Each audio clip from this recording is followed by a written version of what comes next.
I'd like to talk about the time when God said I was planted and not buried.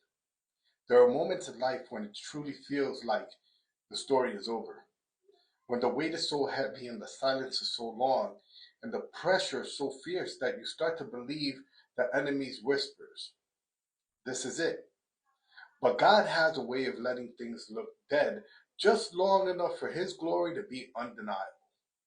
When I thought it was over, God stepped in and flipped my entire story. He didn't just restore me, He elevated me in front of every person who counted me out. They thought I was buried, but God knew I was planted.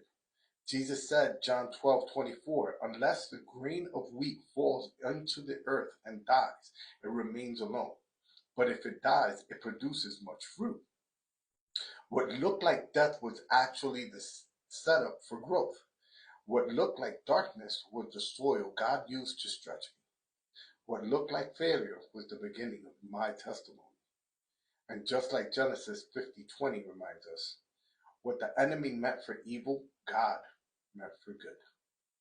God didn't just bring me out of it all. He turned my story into a stage where His power could be seen. I give God all the glory, and I always will.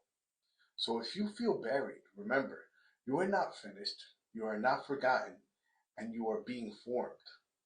This week, speak this over yourself every morning. I am planted and not buried, and God is about to make my story blue. And share your testimony with someone who needs to be reminded that God still resurrects, still restores, and still rewrites stories. Your over is where God's begin. In Jesus' name.